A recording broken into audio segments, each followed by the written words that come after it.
Welcome to Yes You Can channel.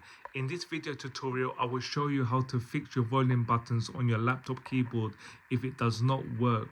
So if the shortcut keys on your volume, up, down or mute is not functioning accordingly, then stay tuned. There's 3 solutions to fix this. First solution, I want you to type in Windows search box in the taskbar, services. So type in services and then press the enter key to open it. Now select Human Interface Device Service. Right click and click onto properties. Ensure your startup type should be set to automatic. Click to apply changes, then OK button to proceed.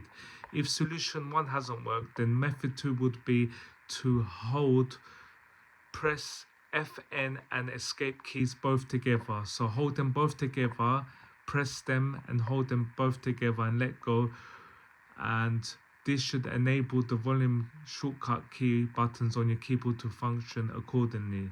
The last solution would be to go to your manufacturer's support website and download the latest audio driver for your laptop. Please comment below if any of these 3 solutions has helped you. Thank you for watching.